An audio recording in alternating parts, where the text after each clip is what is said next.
Anybody want to be poor? I don't. Right? So this idea that we're going to attack people because they make money is wrong. I've got a business background. But what I was just accused of is making money, and somehow I can't be fair and do things the right way.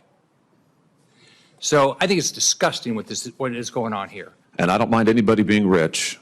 What I mind is people getting rich while they're here trading stock, which I think we can all agree on. Something very interesting happened at the Senate Homeland Security and Government Affairs Committee meeting this week. A bill introduced by Senator Josh Hawley, a Republican from Missouri, passed in that committee. This bill says within 90 days of the bill passing the full Senate and the House, if it passes, it would ban stock trading by all members of Congress and the President and Vice President of the United States, and would force every member of Congress, the President and Vice President, to divest from their investments at the beginning of their next term. When you look at what members of Congress are privy to, what they are able to trade on, the access that they have, it's just qualitatively different than your average Joe or Jane, which is why we ought to put into place common sense guardrails that say, if you want to be a member of Congress, you can put you want to save, great. You can buy mutual funds, you can buy broadly diversified investment vehicles. You should not be able to buy and trade individual stock shares in which, frankly, we have an interest in the work that we do. We have information that no other people get, no other members of the public have. Well, none of the other Republicans on that Senate committee agreed with Senator Hawley. You already heard from Republican Senator Rick Scott of Florida, whose net worth is reportedly more than $500 million. And he said a bill like this would punish him simply because he's successful. Senator Ron Johnson, a Republican from Wisconsin, whose net worth is reportedly around $50 million, has a problem with this bill too, because he says if it's passed, it would dissuade other rich business owners from running for Congress. The way it would disincentivize the very type of people we need serving here, people who run businesses, people who balance a checkbook, balance a budget.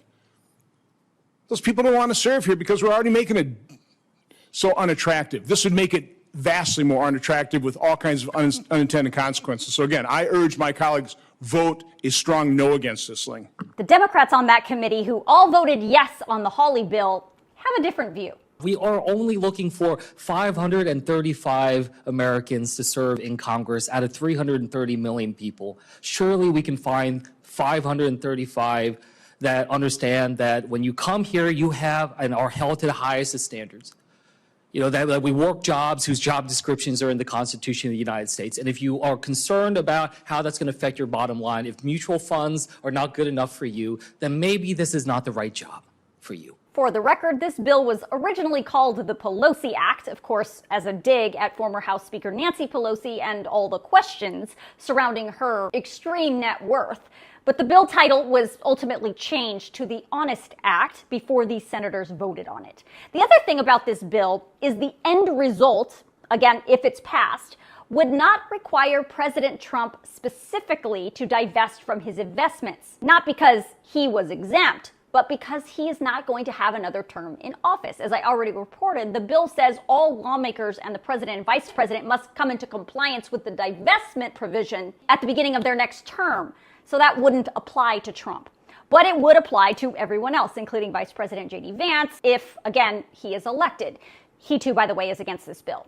But there is one part of this bill that will impact Trump, again, if it passes. Just like everyone else, within 90 days of the bill passing in the House and the Senate, it would ban Trump from trading individual stocks and crypto. Of course, Trump is pissed, firing off this post on his social media account saying, "I don't think real Republicans want to see their president, who has had unprecedented success, targeted because of the whims of a second-tier senator named Josh Hawley." Now, you're probably wondering, why the hell would Democrats vote for a bill that exempts President Trump from any part of this? Well, here's Senator Alyssa Slotkin from Michigan. We have a problem. And in order to address that, I am willing to make the good work instead of waiting for the perfect. So of course, I want the president and the vice president to be held accountable under this. Of course, we saw that you made changes so that it affected their next term, knowing that that probably wouldn't be Donald Trump. We all saw Vance and Trump come out against this publicly.